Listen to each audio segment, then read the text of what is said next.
Assalamualaikum warahmatullahi wabarakatuh. Perkenalkan, nama saya Khairul Anam, anggota kelompok 2 mata kuliah ISPI.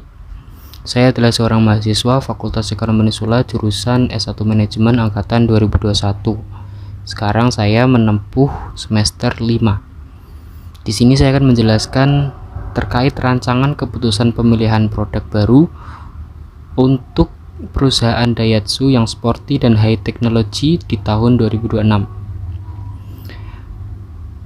Presentasi ini saya buat untuk memenuhi penugasan UTS oleh Bapak Dr. Andes Haji Bejo Santoso MT PhD selaku pengampu mata kuliah ISPI. Next slide. Di sini saya sajikan profil perusahaan terlebih dahulu, yakni perusahaan Daihatsu adalah produsen mobil asal Jepang dan merupakan salah satu produsen mesin pembakar tertua di Jepang yang masih eksis hingga saat ini. Tentu kita semua tahu perusahaan Daihatsu telah melalang buana di Indonesia karena produk-produknya yang laris. Kita dapat katakan laris di Indonesia karena sering kita jumpai di jalanan begitu. Next slide. Di sini masih terkait dengan profil perusahaan Daihatsu. Daihatsu telah memproduksi berbagai macam mobil dan kendaraan, termasuk berbagai model city cars, mobil K, hatchback, SUV, dan MPV. Tapi di Indonesia, ketika kita mendengar kata Daihatsu, yang terlintas di benak kita adalah mobil keluarga, mobil untuk ramai-ramai begitu, mobil untuk mengangkut barang gitu. Nah, di sini saya mengambil keputusan unstructured yang saya usung karena dilatar belakangi oleh fenomena munculnya mobil listrik Tesla yang akhir-akhir ini beberapa tahun ke belakang tengah ramai diperbincangkan dan menjadi hot topic di dunia otomotif. Nah, yang ingin saya adopsi dari fenomena ini adalah desain sporty dan high teknologinya yang akan diusung oleh perusahaan Daihatsu begitu. Lalu di sini ada uraian keputusan unstructured. Yang pertama adalah desain sporty. Kenapa harus desain sporty? Karena ini akan menambah brand image Daihatsu tidak hanya sebagai produsen mobil keluarga, tapi juga produsen mobil yang sporty begitu dan digemari oleh anak muda. Lalu saya mengambil keputusan high technology untuk mengadopsi fitur-fitur atau inovasi terbaru dari mobil kekinian agar tidak kalah oleh pesaingnya begitu. Lalu ada beberapa divisi yang terlibat ketika keputusan ini diambil, yakni divisi produksi. Tingkat keterlibatannya hanya terlibat saja. Lalu ada divisi keuangan sangat terlibat. Lalu ada divisi umum terlibat. Lalu ada divisi marketing, ICT, dan SDM yang sangat terlibat. Karena apa? Di sini kita mengusung inovasi baru dan image baru yang mana itu membutuhkan tenaga riset dan juga pembuatan underdeal atau spare part yang memang benar-benar baru dan belum pernah diproduksi sebelumnya gitu. Lalu ada sistem informasi yang dibutuhkan, ada standar SDM-nya, yakni ada teknisi yang sebagian besar merupakan lulusan D4 atau S1 dalam dan luar negeri, tentunya sudah tersertifikasi dan memiliki standar kesehatan jasmani dan psikologi yang bagus gitu. Lalu ada tidak buta warna, tinggi minimal 165, lalu ada memiliki sertifikasi dan harus memenuhi Key Performance Indicator atau KPI gitu. Lalu ada standar akuntansi keuangan, harus memenuhi standarisasi Generally Accepted Accounting Principles atau GAAP yang meliputi berbagai prinsip. Di antaranya ada keteraturan, konsistensi, ketulusan, metode yang permanen, dan lain sebagainya. Lalu ada sistem administrasi perusahaan. ada profil perusahaan, underwriter dan profesi penunjang, lalu ada pendapatan dan laporan pemeriksaan dari segi hukum dan konsultan hukum, lalu ada laporan keuangan, lalu ada laporan menilai dan sebagainya.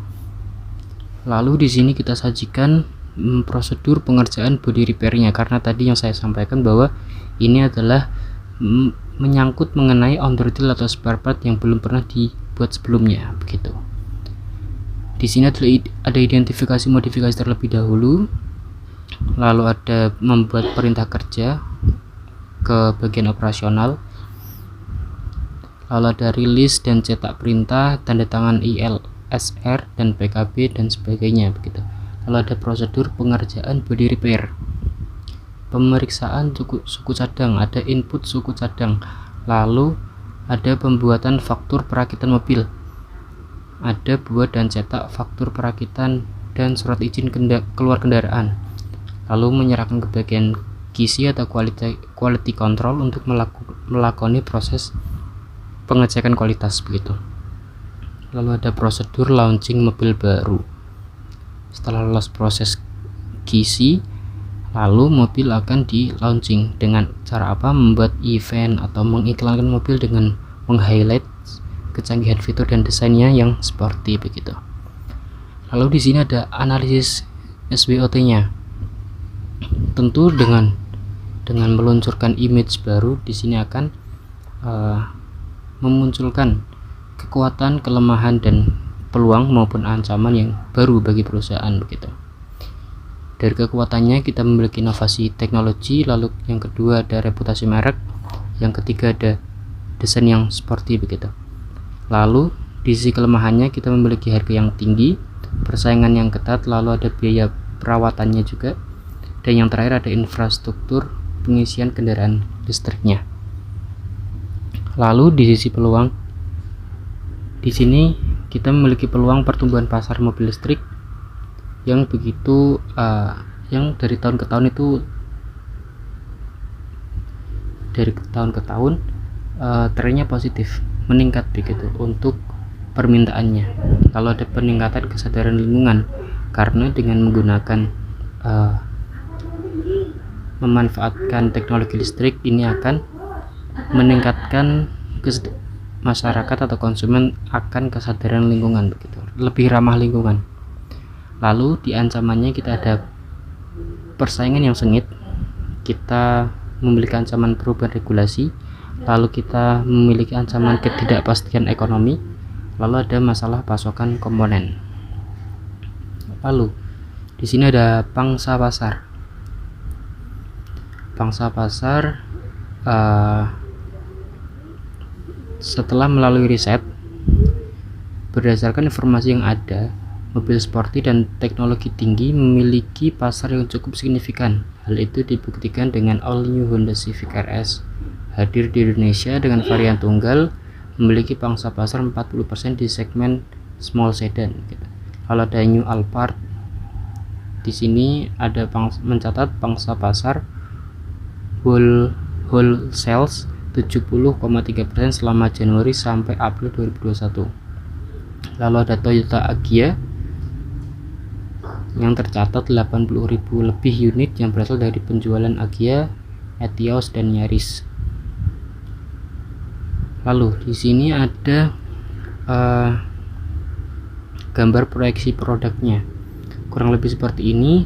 Di sini ada 4 seat untuk 4 penumpang dengan desain yang sporty, sedan, begitu, dan juga high technology. Nah, di sini alternatif keputusan yang diambil ketika keputusan tadi tidak bisa dilakukan adalah dengan membuat mobil dengan memaksimalisasi experience yang dirasakan oleh customer.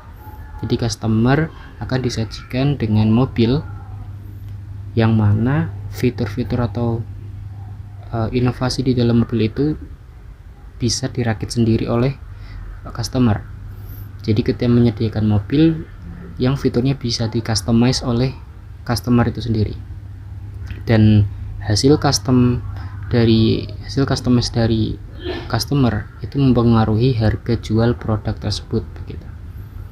Nah, di sini mereka memiliki berbagai alternatif kebijakan yang lain, seperti hanya mengembangkan satu instrumen dari dua inovasi yang ditawarkan atau berfokus pada pembuatan sistem customized fitur yang ditawarkan ke calon customer untuk ditambahkan ke dalam mobilnya gitu.